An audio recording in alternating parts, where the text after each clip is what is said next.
विद्यार्थियों को कभी कभी आलस्य भी बहुत आता है। आराम करने की यदि आदत तुम्हारी ज्यादा आराम करने की आदत बन गई तो तुम 24 घंटे में 12 घंटे आराम भी करते रहोगे।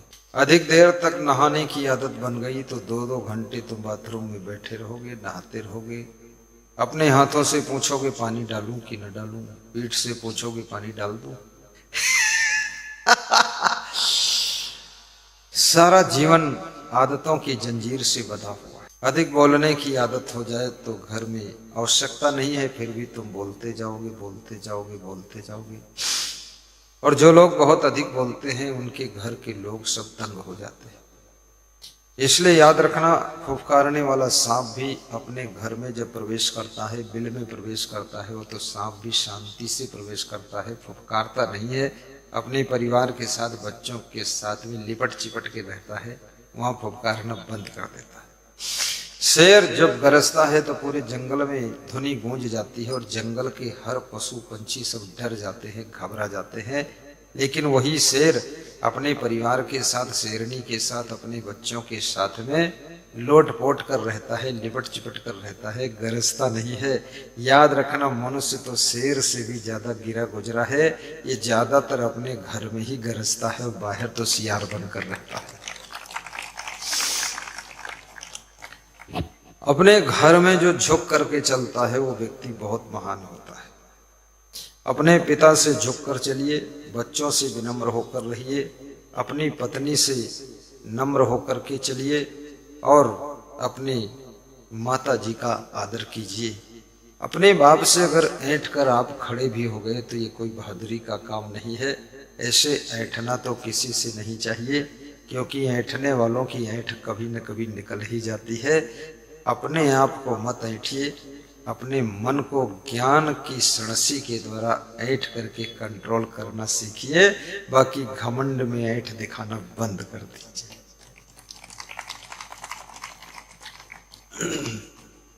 सास ससुर से भी विनम्र रहिए। बूढ़ी सासू है, कमजोर सासू है, उम्र बहुत हो गई है, काम करते करते थक चुकी है, सब गाल की खाल झूल गई है, बाल सब पक गए हैं, सासू डोकरी हो रही है, कमर भी झुक रही है, नई जवान बहुएं हैं, सासू को धमकाओ मत। ये कमजोर सासू है, इसको जी लेने दो और इसके पैर छू करके आशीर्वाद लीजिए। 10-5 साल की मेहमान है सासू, उसके बाद तुम्हारे हाथ में कमान है बहू। घबराओ मत, सब तुम्हारे मत्थे आने वाला है। सासू को जितनी खुशी तब होती है जब बेटे का विवाह होता है, तब सासू बहुत खुश होती है। बेटी का विवाह होता है तो बेटी के माँ बाप बहुत खुश होते हैं, वह भी अपने दामाद के सास ससुर बनते हैं। इधर दामाद के माँ बाप जो है बहू के सास ससुर बनते हैं। जो सास ससुर बनने के उम्मीदवार हैं उनको बहुत खुशी होती है। मैंने देखा है कमजोर से कमजोर माँ और कमजोर से कमजोर पिता भी बेटी और बेटे के विवाह के समय इतना तेज चाल में चलते हैं, दौड़ दौड़ कर काम करते हैं, मैनेजमेंट, अरेंजमेंट, सेटलमेंट, एडजस्टमेंट करते हैं और काम करते हैं, थकते नहीं और रात में लेटे लेटे सलाह भी करते हैं कल क्या करना है। बेटी के विवाह के आज 10 दिन बचे हैं, 9 दिन बचे हैं, 8 दिन बचे हैं, 7 दिन बचे हैं। अरे विवाह तो सिर पे आ गया है, जल्दी करो, तैयारी करो, ये करो, वो करो, अभी धान भी कुटाना है, आटा भी पिसाना है, ये करना है, वो करना है, मार्केट से सामान भी लाना है। सब उसी में रात दिन खुशी भी मना रहे हैं, दौड़ भी रहे हैं, भाग रहे हैं, पैसा भी इकट्ठा कर रहे हैं, कैसे जुगाड़ हो, कैसे विवाह हो। याद रखना, जो खुशी बेटी के माँ बाप को बेटी के विवाह के समय होती है और जो खुशी बेटे के माँ बाप को बहू आने के लिए होती कि बहू कब आएगी, कब आएगी, कब आएगी, वो खुशी बहू के आने पर बढ़नी चाहिए, घटनी नहीं चाहिए। और वो खुशी याद रखना, बेटी के माँ बाप की खुशी भी बढ़नी चाहिए। दामाद की जिम्मेदारी है, आपने जिस लड़की को अपनी पत्नी बनाया है उसके माँ बाप ने तुमको दामाद माना है, तो आप कृपया संभल करके रहो, संभारे, शराब पीना शुरू मत कर देना, मांस मछली अंडा मुर्गा खाना शुरू मत कर देना। अन्यथा जो बहू के माँ बाप खुश हुए हैं कि बढ़िया दामाद मिला है, बढ़िया दामाद नहीं है, बहुत घटिया दामाद मिला है, और उनको धोखा हो गया कि ये तो भोला भाला दामाद लग रहा था, भोला न जाने किधर चला गया, अब तो केवल भाला रह गया है ये भाला। तो ऐसे धोखा मत दीजिए। कोई लड़की जब शादी के लिए फोटो खिंचवाती है तो ऐसी भोली भाली बनकर ठनकर सजकर धजकर खड़ी होती है, थोड़ी टांग टेढ़ी करके दुपट्टा लटका कर, और ऐसा गर्दन झुकाती है, लगता है इससे ज्यादा सीधी सादी लड़की तो पूरे वर्ल्ड में नहीं मिलेगी, और लगता है पूरा गाय रूप है, शादी हो गई। जब ससुराल में पहुंची तो थोड़े दिन बिल्ली बनकर रहती है और बोलती है म्याऊं। 1 साल के बाद बोलती है क्या क्या खाऊं। दूसरे साल बोलती है कि चुप रहो नहीं तो वापस चली जाऊं। और तीसरे साल बोलती है सासू के 2 लात मारूं। सासू अपना कान खुजलाती है, क्या हो गया, ये तो भोली भाली लग रही थी, गाय लग रही थी, भोली पता नहीं किधर गई, भाली ही भाली रह गई है, पूरा चुभन कर रही है। ऐसी जिंदगी नहीं होना चाहिए। इसी के लिए कह रहे हैं कि बेटियां भी अपने को संभाल कर रखें।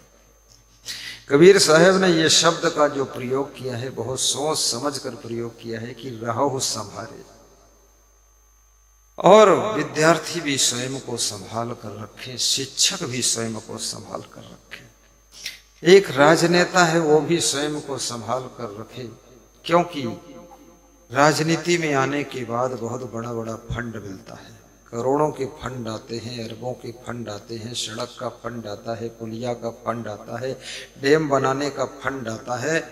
अगर वो मिनिस्टर, डैम मिनिस्टर अपने आप को संभाल ना पाए तो 40% फंड तो वो खा ही जाएगा। नकली डैम बन जाएगा, पेंट हो जाएगी, उद्घाटन हो जाएगा, 2-4 साल में डैम टूटेगा तो किशनगढ़ डूब जाएगा।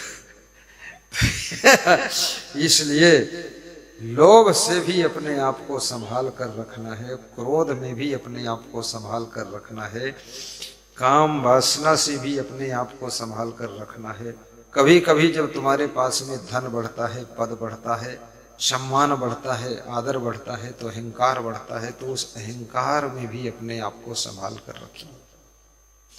मोह के बीच में भी अपने आप को संभाल कर रखिए, मोह ममता ज्यादा मत बढ़ने दीजिए, क्योंकि संसार में जिस दिन तुम्हारी आंख बंद होगी उसी दिन सब खेल बंद होगा। इसलिए बहुत हैया दैया भैया रुपया गैया मैया सब चिल्ला चोट मत मचाइए, थोड़ा प्रसन्न होकर के जीना भी सीखो, और जो घर है अपने घर में खुश रहना भी सीखो।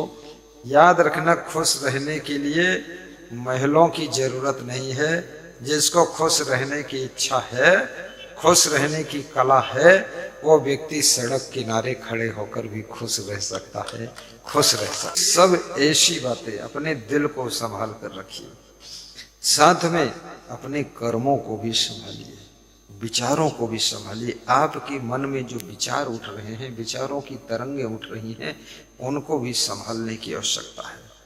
अपनी वाणी को भी संभालिए, स्वयं की वाणी कैसी होनी चाहिए, स्वभाव को भी संभालिए। स्वभाव न संभाल पाओ तो धीरे धीरे स्वभाव बिगड़ जाता है। वही लड़की मायके में इतनी मधुर भाषणी थी, मृदुभाषी थी, प्रिय भाषणी थी, लेकिन ससुराल में आकर के चिल्ला चोट में फंस करके, हैया दैया में पड़ करके इतना कटु बोलने लग गई, इतना उलझने लग गई। जब पति पूछता लोटा कहाँ रखा तो बोलती हम क्या जाने कहाँ रखा, तुम जाने। हर चीज में गुस्सा आने लगी, स्वभाव बिगड़ने लगा। पति भी सोचता है मामला क्या है, मामला यही है जो है, और क्या मामला है। स्वभाव मत बिगाड़िए, स्वभाव बिगाड़ोगे तो प्रभाव बिगड़ जाएगा, ये भी याद रखना। और कर्म बिगाड़ोगे तो भाग्य बिगड़ जाएगा, व्यवहार बिगाड़ोगे तो पूरा जीवन बिगड़ जाएगा, और वाणी बिगाड़ोगे तो आपका रिश्ता सब बिगड़ जाएगा। और यदि आप चरित्र को बिगाड़ोगे तो याद रखना कहीं पर विश्वास को प्राप्त नहीं कर पाओगे। इसलिए अपने चरित्र को भी खुद संभाल कर रखें। चरित्र एक दौलत है, चरित्र एक संपदा है, चरित्र एक खजाना है। धन खो जाएगा कल और कमा लोगे, लेकिन चरित्र खो जाएगा तो ऐसा नहीं है कि किशनगढ़ की मार्केट में मजदूरी करके कमा लोगे। ये चरित्र बहुत बड़ी दौलत है। ये चरित्र रूपी दौलत को बचाने के लिए, संभालने के लिए, इसके रखरखाव के लिए सत्संग का वातावरण हो और भक्ति का कवच कुंडल हो, तो ही चरित्र रूपी दौलत की रक्षा हो सकती है। अन्यथा चरित्र को बचाना बहुत कठिन हो सकता है। भगवान श्री राम अगर वनवास में अकेले होते, सीता जी ना होती, लक्ष्मण जी ना होते, सुपर्णखा आई थी, तो राम भगवान को ज्यादा संकट खड़ा हो जाता। क्योंकि सुपर्णखा कुछ भी चिल्ला देती, कुछ भी हल्ला मचा देती, कुछ भी कह देती, तो और बाउंडर खड़ा हो जाता। आखिर बाउंडर हुआ ही, लेकिन थोड़ा कम हुआ, नहीं तो ज्यादा ही हो जाता है। भगवान के ऊपर लांछन लगा देती। इसलिए चरित्र की रक्षा के लिए कम से कम 2-4 लोगों के साथ रहिए। अकेले घूमने की कोशिश मत करिए। 2-4 लोगों के साथ में तुम्हारे चरित्र की रक्षा आसानी से हो जाती है। मैं कभी अकेला रहता ही नहीं। मेरे साथ में 10, 20, 50 महात्मा रहते हैं। और मैं जहाँ सोता हूँ, मेरे गेट पर भी सोते हैं, साइड कमरे में सोते हैं, सामने बरामदे में सोते हैं, चारों तरफ पड़े रहते हैं। ऐसे पड़े रहते हैं जैसे मूली गाजर नोची हुई पड़ी है। मैं रात में उठता हूँ तो देखता हूँ, सबको चेक भी करता हूँ। करीब करीब महीने में 15 दिन तो चेक ही करता हूँ, किसके पास मच्छरदानी है कि नहीं है, किसके पास रजाई कम है कि ज्यादा है, कौन राजकुमार जैसा सोया है, कौन बिस्तर कहाँ लगाया है लुढ़क के, कहाँ टाट के गोरब पड़ा है। तो ऐसे भी कम उम्र के साधु वही लुढ़क पुड़क करते रहते हैं। बिस्तर बहुत सुंदर सजा कर लगाते हैं, उसके बाद रात में लुढ़क के वहां बोरा जिधर पांव पोछने वाला पड़ा क्योंकि ये थक भी जाते हैं, दिन भर एक्टिव बहुत रहते हैं, मेहनत बहुत करनी पड़ती है और बड़े सुखी भी हैं, इसीलिए नींद आती है। नींद तो उसको कम आती है जिसके मन में कोई दुख होता है, कोई चिंता होती है, कोई टेंशन होती है, तो उसको नींद गहरी नहीं आती है। और जिनको गहरी नींद आती है, जिनको भान ही नहीं रहता कहाँ मैं सोया हूँ, वो लुढ़कते पुढ़कते जो लोग हैं, वह लोग निश्चिंत हैं, बड़े सुखी हैं, बड़े प्रसन्न हैं, मन में कोई टेंशन नहीं है, तनाव नहीं है, इसीलिए गहरी नींद आती है। उम्र बढ़ जाने पर आपकी नींद हल्की हो जाती है। ये बड़ी सोचनी बात है, नींद बहुत हल्की हो जाती है। कई महिलाएं तो ऐसी हैं, रात में हर घंटे में जागती हैं, फिर बैठ जाती हैं उठ करके, फिर अपना बिस्तर टटोलती हैं, फिर लेटती हैं। पति पूछता है क्या बात है, सोई नहीं अभी? बोले सो गई थी, थोड़ा उठ गई हूँ। फिर पति सो जाता है, फिर वो घंटे बाद जाग कर बैठी है, फिर तकिया ढूंढती है क्या क्या हुआ। उसके दिमाग में सब उलझन है, टेंशन है, तनाव है, असमंजस पड़ा हुआ है, कोई चिंता घुस गई है, वो निकल नहीं रही है, तो गहरी नींद आ ही नहीं रही है। कई पुरुषों को गहरी नींद नहीं आती है जब चिंता अंदर बैठ जाती है। इसलिए कहते हैं चिता तो मुर्दे को जलाती है, लेकिन चिंता जो है जिंदा को जला देती है। ये चिंता बहुत खतरनाक चीज है। चिंता और चिता में एक बिंदु का ही अंतर है, लेकिन चिंता में वो ताकत है जो कि जिंदा व्यक्ति को जलाना शुरू कर देती है, भीतर भीतर खोखला कर देती है। और चिता जो है, जब तुम मर जाते हो तब चिता तुमको जलाती है। तो मरने के बाद चिता जला दे वो अच्छी बात है, लेकिन जिंदा में चिंता की आग में जलना ये अच्छी बात नहीं है। क्योंकि जिंदगी मिली है खुश रहने के लिए, जिंदगी मिली है सुखी रहने के लिए, जिंदगी मिली है आनंदित होने के लिए, और जिंदगी मिली है प्रसन्नता से जीने के लिए, जिंदगी मिली है सुख पाने के लिए। और ये कितनी चिंता, कितनी टेंशन, कितना तनाव, कितना डिप्रेशन, कितनी निराशा, कितनी उदासी, कितना दुख, चेहरे पर मुस्कान खो गई, हंसी खुशी खो गई। चेहरा ऐसे बनाकर लोग बैठते हैं जैसे लगता भूत प्रेत चुड़ैल बैठे हुए हैं। पत्नी जब पति को देखती है तो पत्नी कहती है तो भूत कोई बैठा हुआ है, और पति अपनी पत्नी की ओर देखता है तो कहता है ये तो चुड़ैल है। अरे शादी किया था तो कितने छोरा छोरी थे, और बहुत चुड़ैल हो गए। सब बुद्धि मारे चिंता में सब जल भुन करके राख हो गई। संतापाद भ्रश्यते रूपम, संतापाद भ्रश्यते बलम, संतापाद भ्रश्यते ज्ञानम, संतापाद व्याधि में चली।